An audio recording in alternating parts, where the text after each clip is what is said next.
It's like, I like that movie, The Matrix. Take the red pill or the blue pill. You stay sleeping in reality that as this is not happening. But unfortunately, we have these spurts of history that, you know how, you ever seen the Matrix, you have that break in history, and then you'll get to see the Matrix. And we'll see that, like as we described, the death of George Floyd was a spark in history that we got to see it. Or the death of Freddie Gray. And I can go down the list of deaths that we see, that we'll see these reactions from society in regards to the protests and the marches. And we raise our hands in those moments and somehow the water settles and we want to just take the blue, whatever feel, and it just make everything be normal. Unfortunately, Baldwin challenges us in that. Blacks and whites, let's be clear, young and old, every genre of our society, he challenges us. And that's why he refers to the conscious whites and the conscious blacks. So with that, we're going to have our next reader, my good friend I just met here, a former, existing current colleague in the work and professorship, Calvin Smiley. Calvin Smiley. Take it away. Hi, everybody. I came as a participant, as a viewer, and I guess now I'm a participant. So my name is Calvin Smiley. I'm an assistant professor in the sociology department at Hunter College, where I teach race, ethnicity, law, crime, stuff like that. And then I also work with Gigi at Kite, where I go to Horizons on Fridays and work with the youth there. And then I go to Rikers, mostly on Saturdays, working with young men. Yes. Oh, no, working mostly with the young men at GRVC, and then sometimes on Wednesdays at RNDC. So I find that work to be both hard but rewarding, and so thank you, Gigi, for allowing me to do that. So I'm going to read from two parts, if that's okay. Yes, absolutely. They're both short. The first, because again, I didn't know I was doing this, so I was handed the book and said, find something to read. So the first part I found was actually funny. Our first and our second reader actually read right before and right after. And I was like, oh, there's this one section, so I wanted to read it. But then I was like, maybe I'll find something else. And as I was finding this something else, and I was like, oh, I got to read that. Someone brought up Harlem, and it was exactly that. So I was like, I got to read both. So if you do have this version and want to follow along, it starts at the top of page 300, and we're going to go right just to the bottom of page 301. People more advantageously placed than we in Harlem were and are, will no doubt find the psychology and the view of human nature sketched above dismal and shocking in the extreme. But the Negro's experience of the white world cannot possibly create in him any respect for the standards by which the white world claims to live. His own condition is overwhelmingly proof that white people do not live by these standards. Negro servants have been smuggling odds and ends out of white homes for generations, and white people have been delighted to have them do it, because it has assuaged in dim guilt and testified to the intrinsic superiority of white people. Even the most doltish and servile Negro could scarcely fail to be impressed by the disparity between his situation and that of people whom he'd worked. Negroes who were neither doltish nor servile did not feel that they were doing anything wrong when they robbed white people.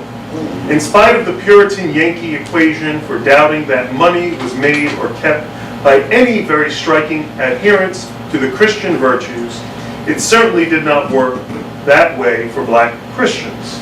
In any case, white people who had robbed black people of their liberty and who profited by this theft every hour that they lived had no moral ground on which to stand. They had the judges, the juries, the shotguns, the law, in a word, power. But it was a criminal power, to be feared, not to be respected, and to be outwitted in any way whatever. And those virtues preached, but not practiced by the white world, were merely any means of holding Negroes in subjection. It turned out then, that summer, that the moral barriers that I had supposed to exist between me and the dangers of a criminal career were so tenuous as to be nearly non-existent. I certainly could not discover any principled reason for not becoming a criminal, and it is not my poor, God-fearing parents who are to be indicted for the lack, but this society.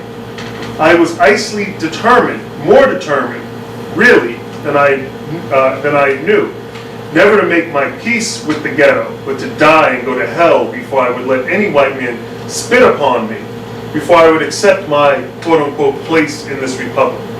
I did not intend to allow the white people of this country to tell me who I was and limit me that way and polish me off that way. And yet, of course, at the same time, I was being spat upon and defined and described and limited and could have been polished off with no effort whatever. Every Negro boy in my situation during those years, at least who reaches this point, realizes at once profoundly, because he wants to live, that he stands in great peril and must find with speed a quote-unquote thing, a gimmick to lift him out and to start him on his way. And it does not matter what the gimmick is. It was this last realization that terrified me. And since it revealed that the door opened on so many dangers, helped me to hurl me into the church and to be unforeseeable paradox. It was my career in the church that turned out precisely to be my gimmick. For when I tried to assess my capabilities, I realized that I had almost none in order to achieve the life I wanted. I had been dealt, it seemed to me, the worst possible hand. I could not become a prize fighter. Many of us tried, but very few succeeded. I could not sing, I could not dance. I had been well conditioned by the world in which I grew up, so I did not yet dare take the idea of becoming a writer seriously. The other possibility seemed to involve my becoming one of the sordid people on the avenue, who were not really as sordid as I then imagined, but who frightened me terribly. But because I did not want to live that life, and because of what they made me feel, everything inflamed me, and that was bad enough. But I myself had also become a source of fire and temptation. I'd been far too well raised, alas, to suppose that any of the extremely explicit overtures made to me that summer, sometimes by boys and girls, but also, more alarmingly, by older men and women, had anything to do with my attractiveness. On the contrary, since the Harlem idea of seduction is, to put it mildly, blunt, whatever these people saw in me merely confirmed my sense of my depravity. So that's just the first part. I got a little second part. I just wanted to read the second part. This one's a lot shorter, on page 340, halfway down where the first full paragraph starts. I'm going to read them just a little bit. White Americans find it as difficult as white people elsewhere due to divest themselves of the notion that they are in possession of some intrinsic value that black people need or want. In this assumption, which, for example, makes the solution to the Negro problem depend on the speed with which Negroes accept and adopt white standards, is revealed in all kinds of striking ways. From Bobby Kennedy's assurance that a Negro can become president in 40 years, to the unfortunate tone of warm congratulation with which so many liberals address the Negro equals. It is the Negro, of course, who is presumed to have become equal, an achievement that not only proves the comforting fact that perseverance has no color, but also overwhelmingly corroborates the white man's sense of his own value. Alas, this value can scarcely be corroborated in any other way. There is certainly little enough in the white man's public or private life that one should desire to imitate. White men at the bottom of their hearts know this.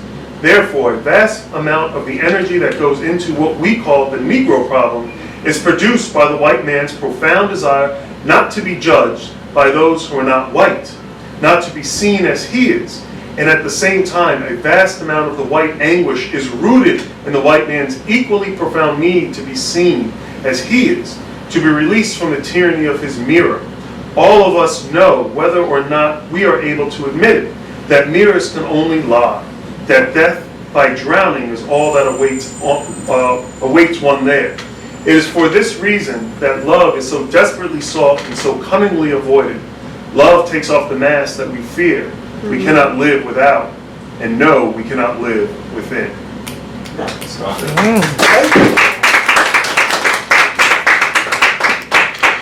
Yeah, no, why those pieces? I've always liked reflections because we internalize it. What was about that, Professor, that stood out to you, that spoke to this space in this time? Yeah, so I'm going to start with the second one I read, and then I'll go back to the first one. So the second one I read, it made me think about what we term white privilege, and this idea of how white privilege it comes from kind of an academic term, and it was used, but in the last couple of years, we've seen this kind of attack on critical race theory, or what you can call it. So people now say, well, I'm poor and I'm white, or I'm not, I have this going on. How can I have white privilege? And it's to understand that white privilege doesn't mean that you don't have struggles or that you don't have hardships. It's to say that your whiteness is not one of those, right? And that you can still benefit from your whiteness even through those struggles, right? So if you are white and getting pulled over by the police, you're probably not thinking, oh, I'm getting pulled over because I'm white, right? Whereas I'm sure many of us folks of color here have walked past the police, gotten pulled over by the police and said, I hope this not a racist cop. Or I hope this motherfucker had a good day. Or I hope this girl gave him some, you know what I mean? Because that is something that is on the frontal lobe of our mind. And so that's the first part. And then the second part of it is this idea that white people know, right, this is all a charade. It's all a big lie. And so when I teach a class called Law, Society, and Civil Rights, and one of the things I teach is the Constitution. And not that many people read the Constitution on a daily, but if you ever read the Constitution, it defines race very explicitly. Which race do you think it defines? Do you think it defines white people or black people? Human. No. Who's black people? It defines blackness. If you read the Constitution, there are several points where it says that the importation of Africans was going to be banned. Not from Africa, but not internally. The internal slave trade still exists. It talks about the fugitive slave law, that if you're a slave, oh, you got your Constitution, there you go. If your slave runs away, that you can get your property back. It talks about the idea of the 3/5 compromise, which says that for every 5 black enslaved people, they count as 3 white people. It talks about in the 13th, 14th, and 15th Amendment, the ending or the abolishment of slavery. The 14th Amendment, which gives black people citizenship. The 15th Amendment gives black men the right to vote. Throughout this entire text, it defines blackness. And so by defining the other, you define oneself. So if you are not black, then by default, you are white. Right? So we see how it's a lie, it's a big gimmick that they constantly are using, and the way you lie is you project. Right? So you project outward. So that's what I got from the second piece. The first piece, I was funny, you started talking about Harlem, or someone was talking, and I was just reading it, and I started reading it more, and I was like, yeah, I'm from Jersey. I'll put it out there. I grew up in Jersey. Love Jersey. I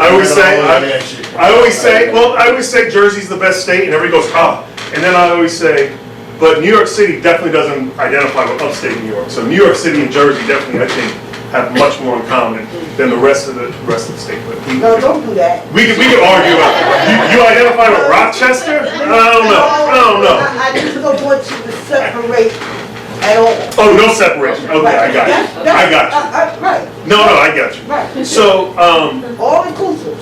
no, of course. I moved to the city in 2009 for graduate school. I lived in Harlem. Love Harlem. I think Harlem. That's right.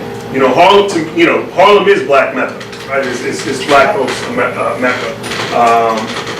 You know, it gave us people like James Baldwin. It's the place where black folks came from the Harlem Renaissance to Langston Hughes, Zora Neale Hurston, Lorraine Hansberry, Claude McKay. I mean, you know, we could, the list, Malcolm X, W.E.B. Du Bois. I mean, you know, we can, the list goes on and on. So, you know, when we think about what the black cultural aesthetic is, I would argue, you know, comes out of Harlem. But, you know, and then I juxtapose it to, you know, the Frank Sinatra song of, you know, if you can make it here, you can make it anywhere, talking about New York.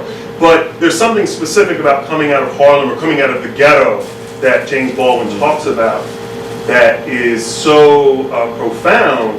And then I think about the young men that I work with and how that is the life that they are trying to both navigate, negotiate, escape, stay in. And so that's why I chose that piece there, just because, you know, that idea about what the gimmick is, it's a hustle, right? Life's a hustle. And so that's why I started thinking about it. I think that when I think about the gimmick, I think about when he said that when I was coming up, you either had to know how to play football, you know how to fight, you know how to dance, Right. you know. And today, as that transition to our world, you notice that your gimmick, got to know how to rap, you got to know to ticket out, TikTok, those things that can reflect still that out. And that out is reflective of that poverty, of that ghetto, and reflective of Harlem, and describing, as Baldwin describes it, it's more of the concept of the ghetto, of course, because this literature spoke to Black America, of course, because all of us identify with the pimps and the players and the Tupac had a song all around the world, the same song.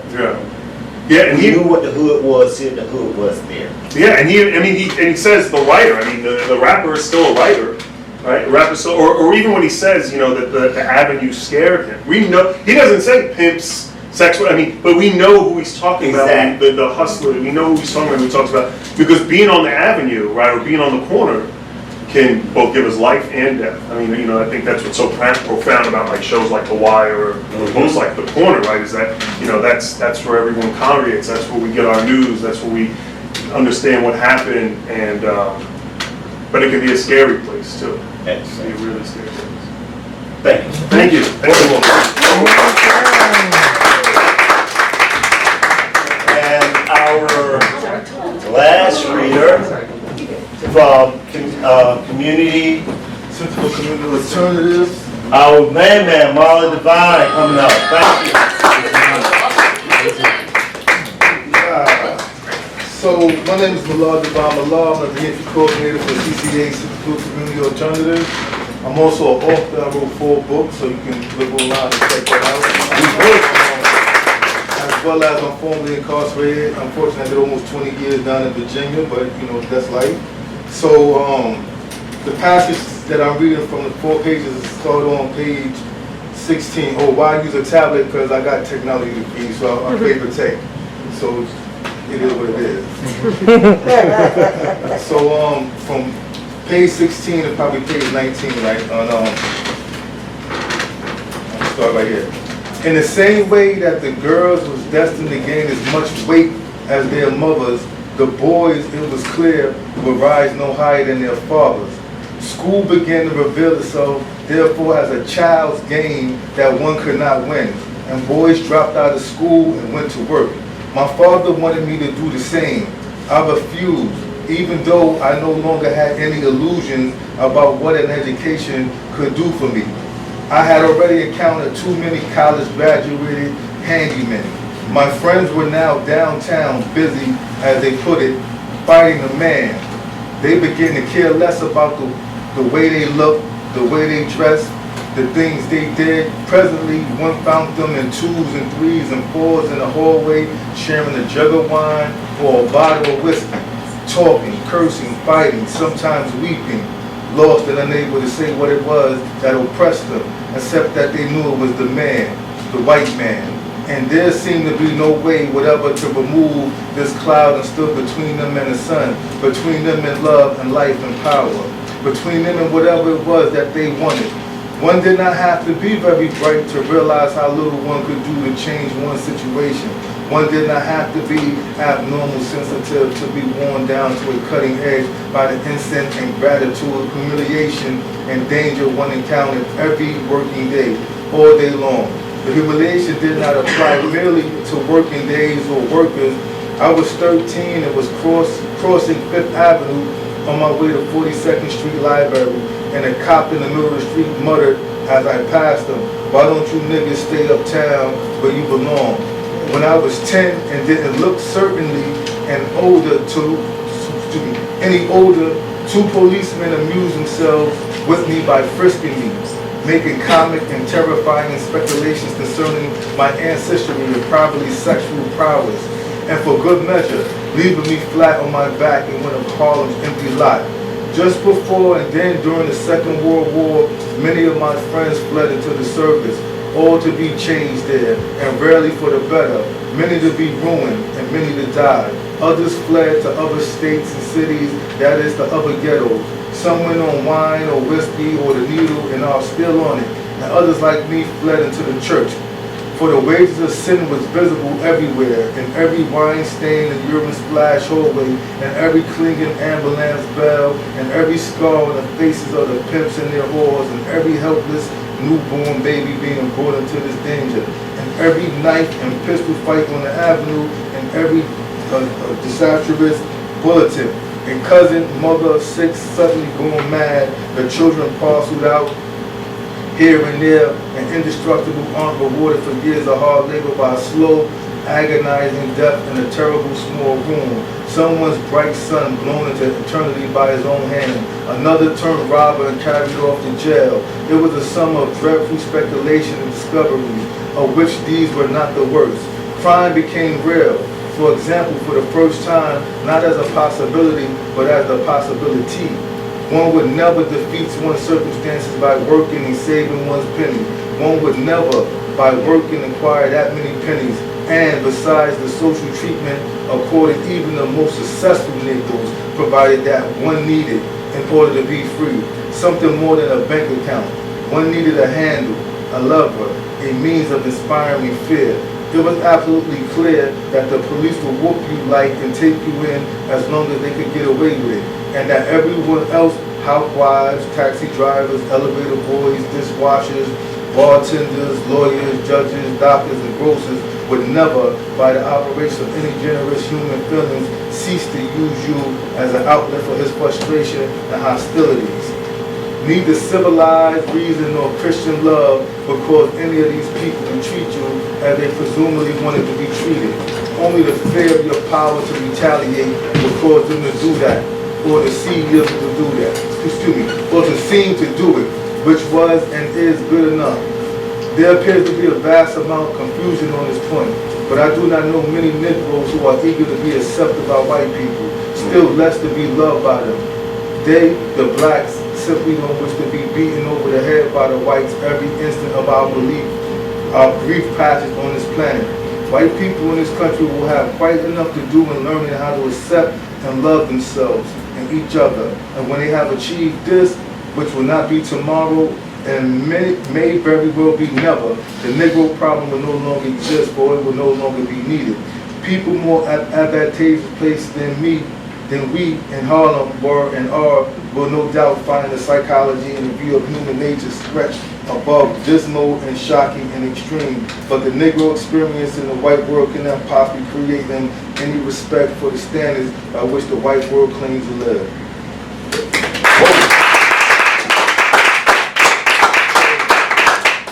The reason that passage resonated with me, or those 4 pages, because I'm like one of the first generations born after the Civil Rights Movement.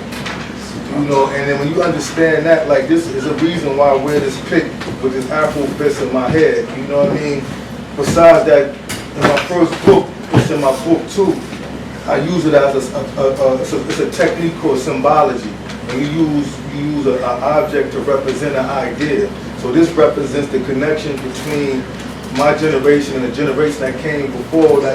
So we about Black power, we Black Panthers, 5%ers and all that. So, you know, and coming up, and when you listen to what he wrote these words, I think he was born in what, 1920, if I'm not mistaken, 1920, 1930, and as well as I grew up in the time of the most violent era in America. Like, you know, I was 10 years old in 1985. That's what they claimed was the start of the crack era. Like, you know, so I seen a level, and I'm from Brooklyn, so I seen a level of violence, I seen a level of police interaction that maybe people now might not see, because I saw one black cop my whole time, and that's when I was like 19 years old. Serious. So when I was coming up, there wasn't no black cops, there wasn't no Hispanic cops until a certain type of time. So a lot of what he's saying, what he felt in his interaction, he felt this as well in my time coming up. You know, and when he put his words together, even when he talked about religion, like, yo, because a lot of people flock to religion. Me, I'm a fan. Right. So my perspective on religion when it comes to, like, I don't identify with the term African American. I identify with Black American because I feel like, yo, my struggle is unique to over here in America. I like to say I'm rainbow because black people come in different colors. That's more fact. But the people that went through what they call the slave trade, that went through there, because we know definitely that the ethnic groups of African that came over here is not the ethnic group of Africans that went through the four-headed process. So, you know, and I think that always has to be respected and identified. So with that being said, so I don't feel that black people should embrace religions that enslave them and use to enslave them and use as a tool. You know, I don't get into the point about the mystery God concept and all that, because I deal with religion from a historical perspective. You know, we can go all the way back to the Nicene Council if you choose to, but I know the most of the lay person don't study like that. So when he's talking about how people feel like, well, you know, when their relationship with Christianity, the girls felt like, yo, I gotta become a mother, or boys felt like I gotta be like my father, I can't advance myself. That's a certain state of mind. And it's almost sad because, like I said, I work in the juvenile facilities, I go to Horizon and I go to Crossroad, and it's like, they have this mind state. I'm like, damn, your mind state should have elevated past the mind state that I have. But it's like, their mind state is digressing. Who's they? The young people inside the juvenile facility. They're losing the knowledge. Some of them can't even read. You know what I mean? And that's sad. That's sad because that goes to the quality of where education is at now. Because you shouldn't be able to get past third grade if you don't know how to read, write script, and do multiplication. It makes it hard to express yourself. Yeah. So and it's like we going backwards when we should be going forward. Like in this passage, he said about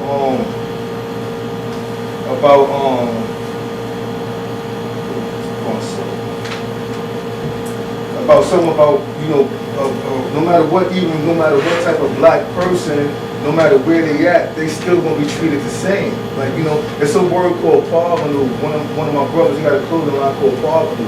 But the word parvenu means that people that acquire newfound wealth and success, but never will have the social standards to go along with it. And that's us over in this country. So it's like, you know, so I come from a current of people that don't really care about being accepted. You know, we're gonna do what we're gonna do, and that's just what it is. So, and he definitely resonates, you know, so that's why I read those 4 pages. I'm in Harlem, so. Wow. Any further questions? And we have our next, if not, we have our next reader, Rob, who's curator of this space here today. Yes. Yes. What up, Rob? Hi, my name is Bluestone, Ryan Bluestone from Fortune. How y'all doing? Somebody, I think it was the professor that read the last one, and you read this and you said something just now, because I don't understand most of the stuff that, you know, went on or whatever, so I'm really at a loss when I'm supposed, like, it's not even, it's like, it feels like it's supposed to, like, it feels like that's the word people treat you with, like, you're supposed to take this because whatever, bro, I'm like, I wasn't here 50, 45, 10, 15, like, you get what I mean? Like, those years, I wasn't here for that. So when I'm riding my bike and I see somebody get stopped over and the passenger got his hands on me, that was last night, bro. So it's like, The same thing you said happened in out of state with the black cop. The black cop was more mean than the white cop. Like I was more afraid of the black cop than the white cop. What I'm trying to ask is like, what is the honestly, Take bro, your time, like, just honestly, take your time. bro. Go ahead, just take your time. Like, what's the Like, bro, that's not even no answer, bro. It's like, what's the point, bro? Like, what's the point, bro? Like, I come out, I'm listening to all of this, and then I don't never meet no white person that make me feel no type of way. You get what I'm saying? So it's like, what's the, like, who am I with? Like, you get, like, bro, I can't even live my life in peace without people with authority and shit. Like, you get what I'm saying? I can't. It's not that I'm trying to, bro. I be listening to my music, minding my business, and they literally just give me a hard time. While everybody else is okay and can do whatever the hell they want, I have to make my way through the comfort of everybody else in the city, but I have to be uncomfortable so that everybody else can be comfortable. That don't make no sense to me, bro. I had to argue with an MTA bus driver so that he could let me on the bus. Can you believe that?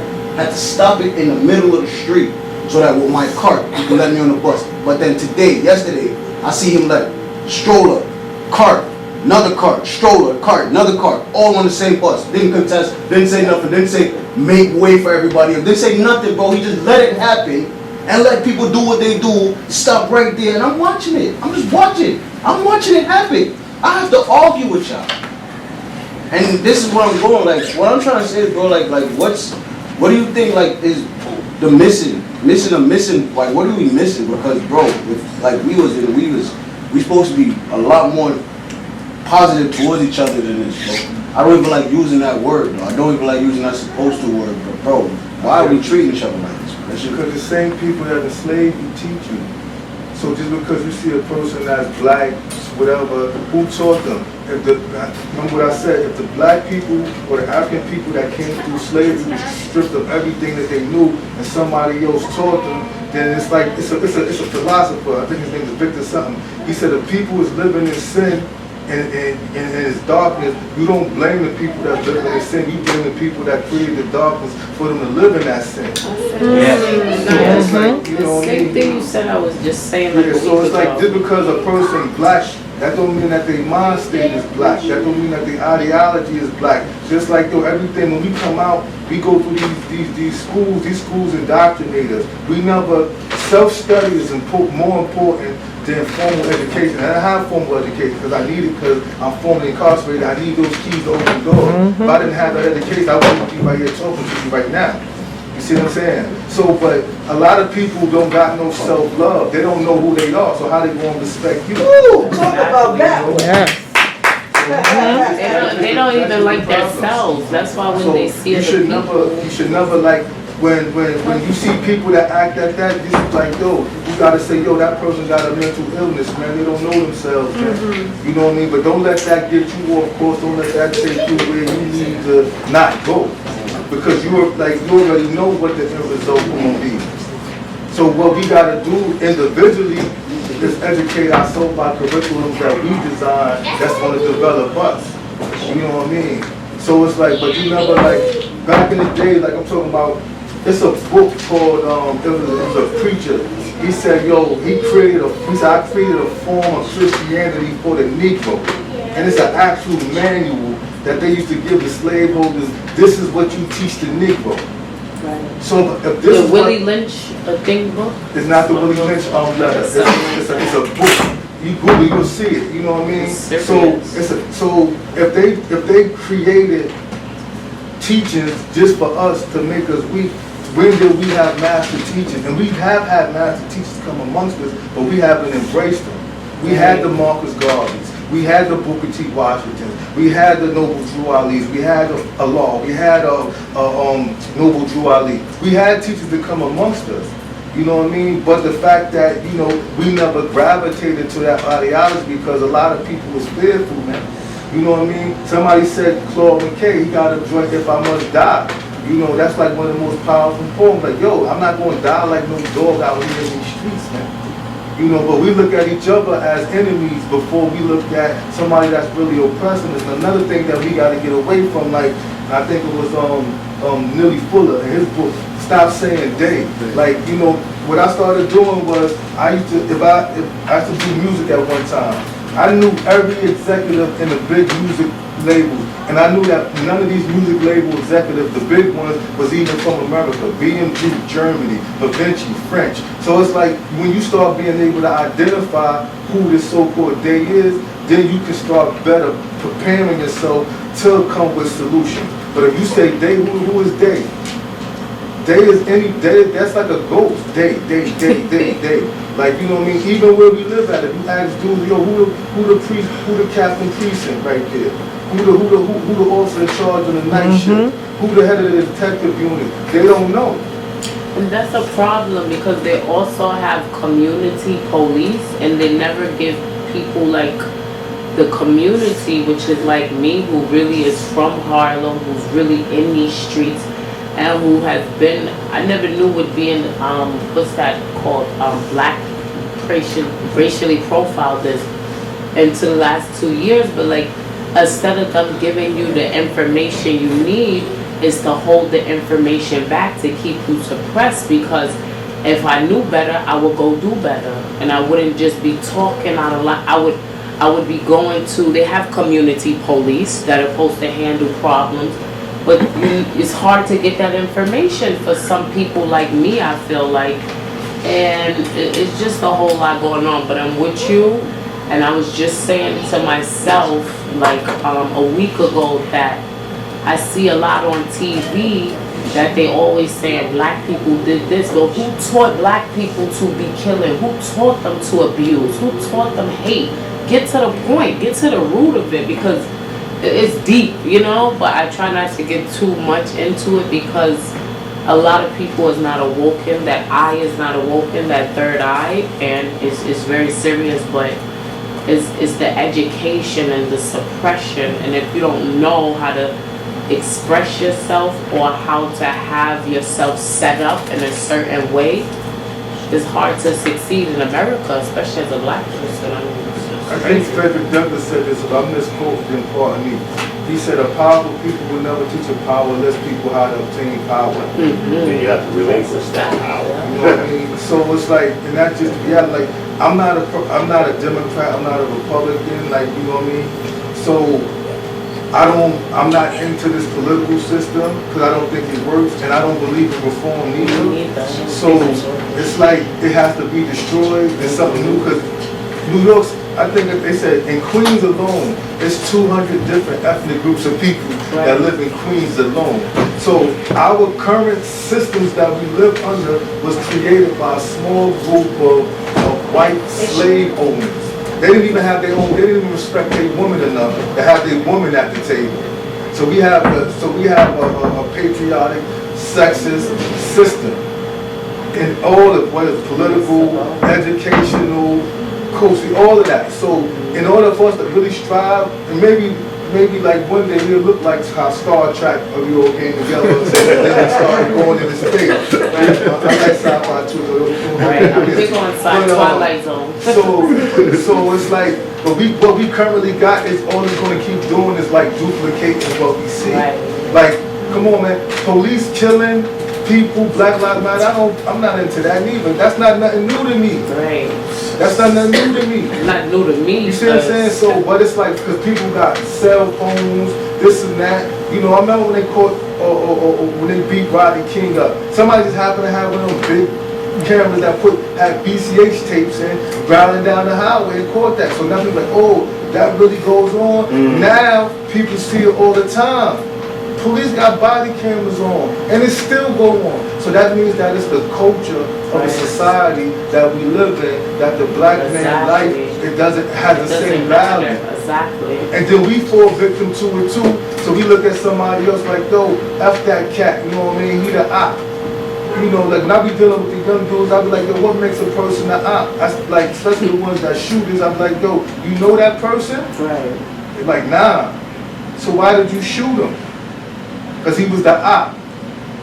I'm like, that doesn't make any sense to me. Like, you know what I mean? And I try to tell myself, yo, I come up in a time when New York was averaging 2,000 murders a year. Whoever got killed 9 or 10 times, them was the people that was supposed to get killed. It sounds foul, but that's just what it was.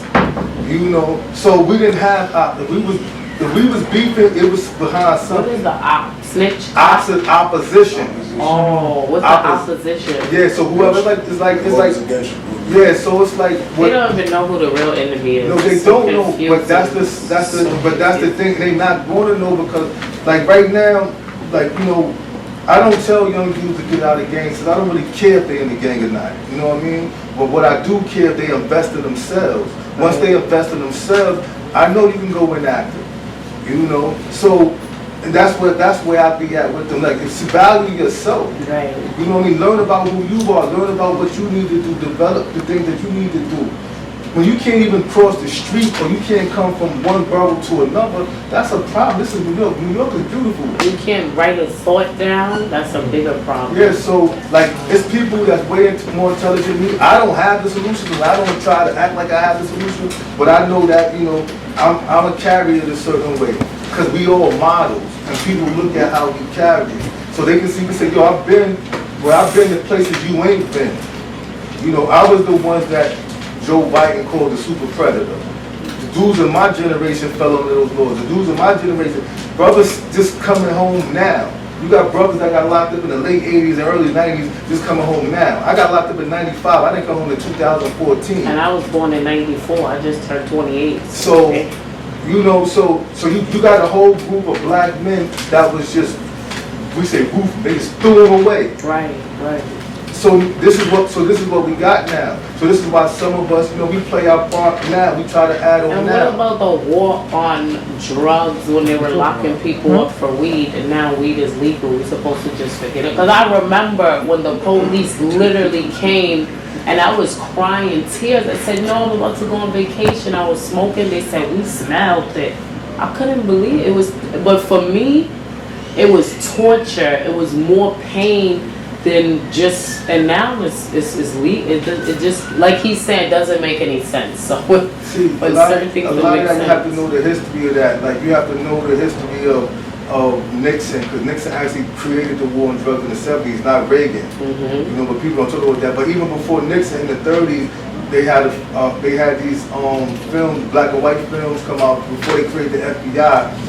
They were saying that black and Mexicans smoke weed and get inhuman strength because we was actually supposed to be the next bumper crop after Kite. But you can make too much products with weed. You can make rope, you can make paper, you can make stuff like that. So people that's like the lumber companies, the tree companies, the paper companies, they lobby down in DC to get weed illegal. See, because weed was legal.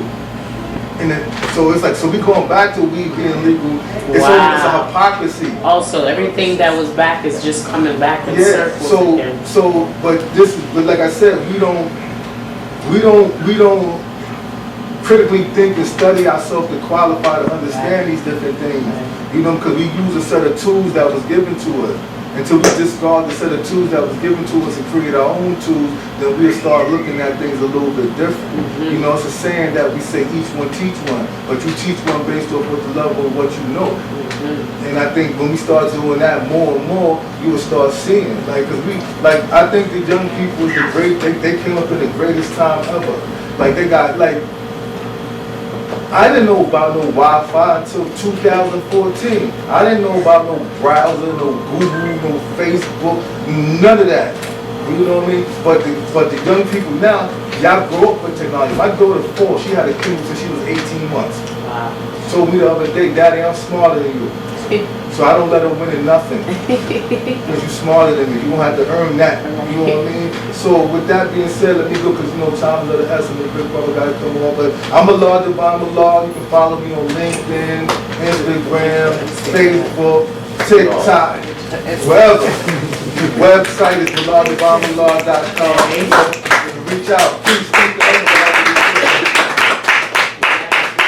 And our last reader will be Rob. Hi everybody. Hello.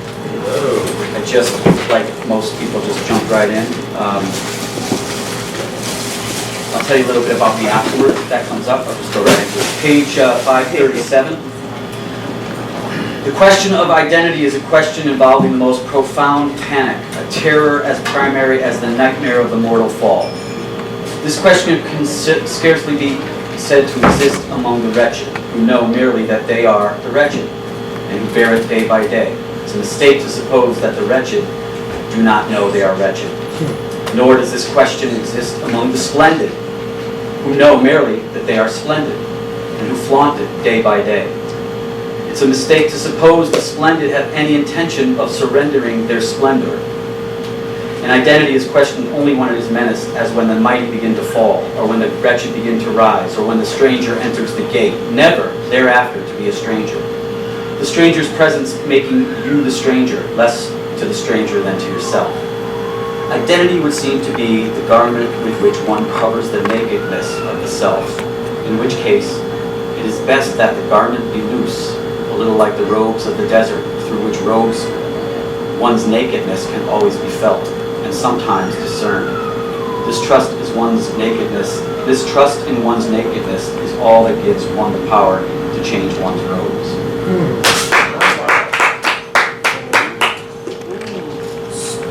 Why that piece? Why? Because when he said the splendid and the wretched, I come from a white suburb in Connecticut. Somewhere I fell off the white wagon. And I don't know how or why, but I'm glad I did. And I have been seeking ever since multicultural experiences and also anti-racist experiences. And I know white people, like I have this filter that I despised for a long time, that I was brought up in a white suburb because of all of the splendor that they believe in, that they have. And then I got wise to the fact that it's a great filter for me to have, because I can see the world through that filter, but I'm experiencing it in the moment. So when I do my work, my main mission is to go back to white people, to explain to them what the fuck they don't understand, what they're missing, what they're ignoring. I don't go to black communities and talk about what I know so much, because I believe people talking to black communities more than, well, white people don't need to be telling black people what to do. As Malcolm X said, fix your own house. Yeah. And white people's house is screwed up. Pardon my language, but I get a little foul with my language sometimes because I get so fired up. But our house is messed up, very much. Black people's house, I don't know, you guys, you know where your problems are or not. But I know where it is with white people. I have tattooed on my arm John Brown, because I believe in John Brown. If you don't know who John Brown is, he's an abolitionist from back in the day who killed slave owners. He had 12 sons and they trained them all to kill slave owners unless they gave up their slaves. He said, when people are being enslaved, it's wartime. It's a wartime condition. So we're in war and we're going to kill the slave owners. I also got Malcolm X on here because I believe in what he said. It was one day one of my brothers, I have 3 older brothers, said to me, why are you so into Malcolm X? He's a negative, violent man. And I was like, all right, your kid goes to school. You all got kids. Kid goes to school. He gets punched in the face. He comes home. What do you tell him to do? Ignore him. He won't do it again. He goes to school the next day, gets punched in the face. What do you tell your kid? He comes home. Tell the teacher. You tell the teacher. But the 3rd day, the kid gets punched in the face again. Teacher didn't do shit. Excuse my language. 4th day, kid comes home, punched in the face. Go tell the principal. Principal didn't do nothing. On day 5, the parent finally says, punch the kid back. That's how I see part of Malcolm X. That's how I translate it to white people, to understand that you can only take so much. Malcolm never went out and pushed. He only replied. And so white people don't understand that because of the way the media, the way you were talking about how the representations, and the fact that what you go through, trying to have a peaceful moment, trying to get on a bus, based on how the white system has set up these codas that we live within, and we're not fully aware of. So I love that when I'm with black communities, they embrace me because I'm one of many but few white people who can see a bit of this. And I love it when I'm in white communities because they all freak out. They're like, oh shit, no. Don't make me take off my robe. Don't make me look at my splendor and the other wretched. Because I love my splendidness, and it's all BS. Because we're all equal.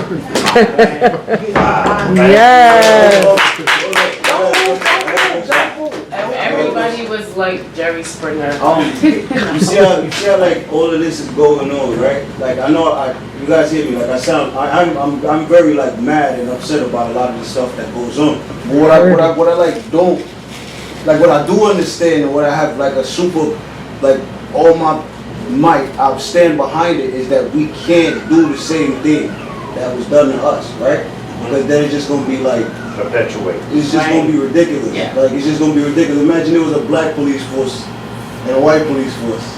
And the black work with the whites work with the black. It would just be death all over the place. You get what I'm saying? So this is what I'm saying. I like this. I like what you said because I'm telling you, it just really calmed me down, bro. Because I actually write a poem about when will if there will ever become a chance where I'll fight a fucking cop. You get what I'm saying? So that's the type of thoughts that's running through my head. I don't want those thoughts running through my head. So I write them down. So I thank you for coming up here and saying what you said because you know what I'm saying? It takes a lot, but like coming here and doing this stuff, I feel is the best thing for us to do because you know if we just get up and start screaming and da da da, it's like there's a high chance even the person you're screaming at don't even know what you're talking about. You know what I'm saying? That part. Or it's like I was on the side, I'm almost done after this. I was on the bus and I actually like I was actually saying it, and I was saying it out loud and the bus driver, she heard me and I went up to her and I told her, I was like, listen, this is like, I'm not trying to make you feel like any type of way, I'm not trying to be mean to you. This lady looked me on my face and said, listen man, I understand everything you said, they violated, they this and that, calm me down in like 2 seconds, I swear. So I understand like, it's like we understand and we know, but it's like you said, like, it was taught and then the people that taught it just died off. So now the sons and the daughters Exactly. reteaching And we don't question some of those things. Yeah, so. No, but so another thing Malcolm said you made me think of, get to in 1 sec, is we don't want to sit at the counter. You know, why do we want to sit at the counter with white people? And I totally agree with that. I wouldn't either. Our house is fucked. Our house is messed up. We've been torturing and feeling like we've been living splendid forever. It's a messed up state of mind to be in. And when I try to shred that with other white people, some of them go, oh, you're right, oh my God. And then some of them are like, nah man, you're crazy. You're just some stupid artist, you know. You know, I wanted to say to you that you brought some light in how there's so much work to be done. You know, I believe in doing the work because I know in my experience that freedom is not free. And by you saying what you say, there's always a start, right? Where's the team? Where's the team? Yes. Yeah. We're not taught, well, you're going to find many white people. We're not taught to be that way. If you look at, like, I worked at a daycare. I was the only guy, I was the only white guy. Right. Because white men are not taught to nurture, we're not taught to be social workers and care about others. We're taught to get St. Pauli girl cleavage in our face, and cigars, and cars, and bars. That's our thing. And that's what we're taught. So like you were saying, next generation, it's unquestionable truth now. This is what I deserve. Because I'm this particular kind of human being. Right. No, we all equal. Yeah. And your skin color is just your skin color, right? Because I know my history. I know our generation. You understand? And don't get me wrong. I think my family paid a high price for low living. Point blank. But I'm willing, because I'm here on earth, to do the work. Because I love my freedom. I embrace my freedom today. So I'm not going to allow you to, say anything to me. You understand? I'm going to always keep my posture in a humility state of mind. And that's what gets me through. Yeah. You understand? I went for a job one time, right? And my last name is Swedish. And when I walked through the door, I'm with a white man. And he looked at me, he said, you ain't white. So what you want to do? You want to pay me my money now, or you want to give me the job? He didn't expect for me to even say that. But turn around, he had the same last name as I did. And that's what caught him. So he gave me the job, right? Because he ain't gonna give me the money. Right, good. I'm close with that. Thank you all. Thank you, everybody. Thank you very much. I truly want to thank everyone for joining in this reading and discussion. This is the last of a 6-part series that I posted through New York University in conjunction with the various organizations here in New York City. It is my hope my relationship hopefully with Rob, that we continue these conversations. I was listening to this young man speak, and I was speaking with Joel earlier, and I want to read this part, then I'll read something else, then we'll come to a close. The details and symbols of your life have been deliberately constructed. What page? 293, to make you believe what white people say about you. Please try to remember that what they believe as well as what they do and cause you to endure does not testify to your inferiority, but to their inhumanity and fear. I began reading James Baldwin. I like All Divine, and which is going to be the passage that I think is important for me to read as I have these conversations today in regards to systemic racism. Sometimes we create systems that perpetuate the same oppression without doing it as the people. So that's when we talk about systemic racism. Now I'll open with this and I'll close with my next passage, and we'll take it from there. This is on page 291 as it opens to my dungeon shook. Dear James, I have begun this letter 5 times and torn it up 5 times. I keep seeing your face, which is also the face of your father and my brother. Like him, you are tough, dark, vulnerable, moody, and with every definite tendency to sound truculent, because you want no one to think you are soft. You may be like your grandfather in this, I don't know, but certainly both of you and your father resemble him very much physically. Well, he is dead. He never saw you, and he had a terrible life. He was defeated long before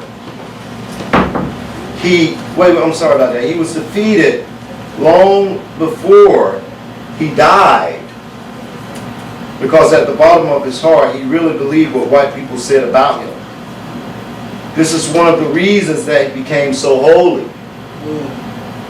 I am sure that your father has told you something about all that. Neither you nor your father exhibit any tendency towards holiness. You really are of another era.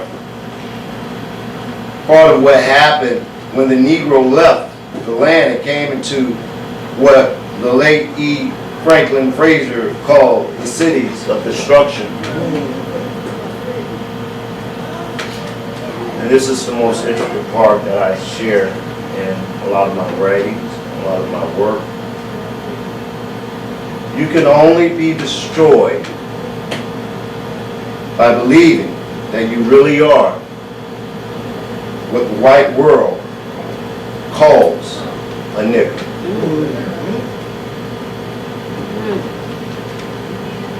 I began reading James Baldwin after doing over 19 years incarcerated in thug life, that bullshit. A belief system by a society constructed that told me this is all I could ever be.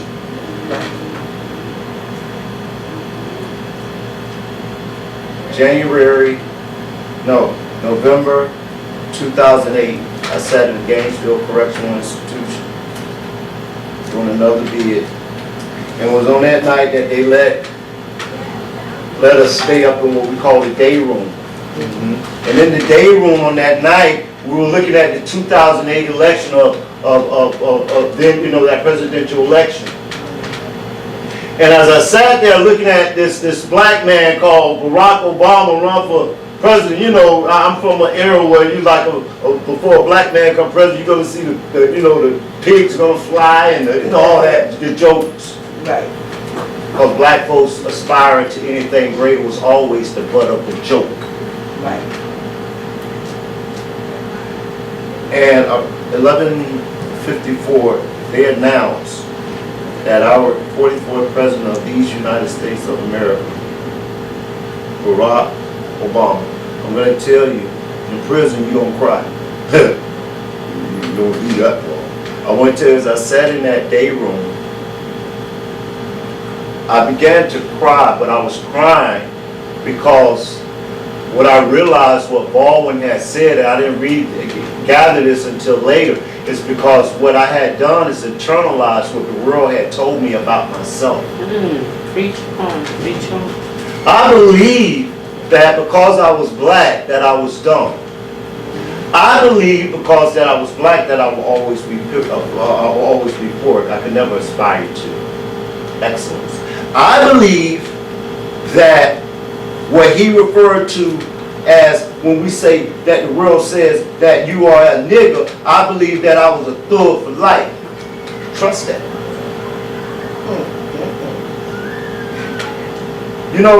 I was sharing with Joel, the young man we read earlier. A lie is a lie. The worst thing about a lie is when you accept the lie as the truth. Then it becomes dangerous. And this was, Lord, preach on. Don't accept the lies. Oh, Lord. I believe a lie about myself. I believe a lie about my people. That included me. I've spent the last 12 years of my life after being released. That was the last time I ever went to prison. Because remember, now I don't believe a lie no more. From there, I began my academic career. From there, I began to believe another part of me that, that some other people were telling me about. I began to one of the people like all the divines of the world, although it wasn't them per se. There were brothers that crossed my path. Can't hear you, Terrence. I'm sorry, can you be louder? Yes, Thank I'm you. sorry. There were individuals who started coming in my life and giving me another definition of who I was in my blackness. Intelligent, giving, loving, and all those descriptives that, like you said in the living, when he was writing, because I lived a life where I had to kind of put on a shell of hardness because I didn't want you to see the sensitivity of who I was as a man, as a human.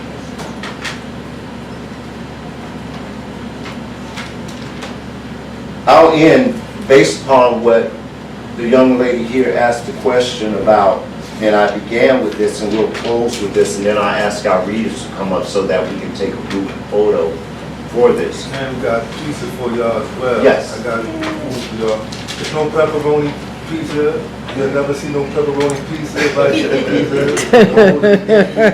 But it's 2 cheese pizzas, a mixed veggie pizza, and a chicken pizza. Thank you. It was asked earlier by a young lady that asked, where's the team? Right?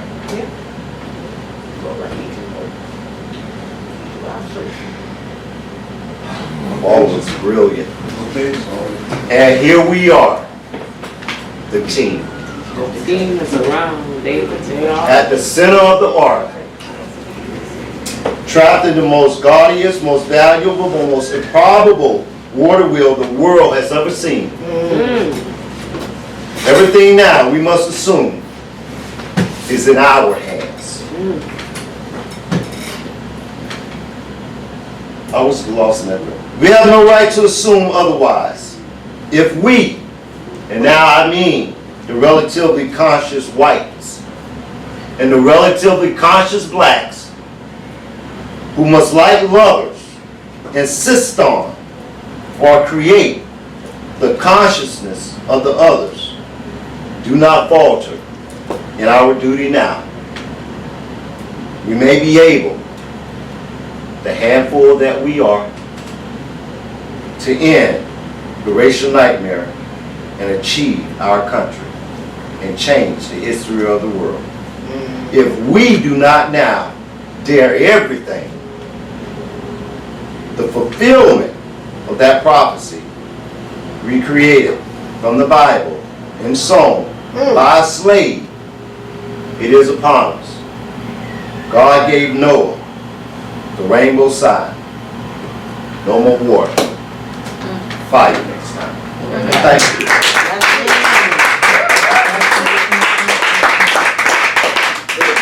Can we get our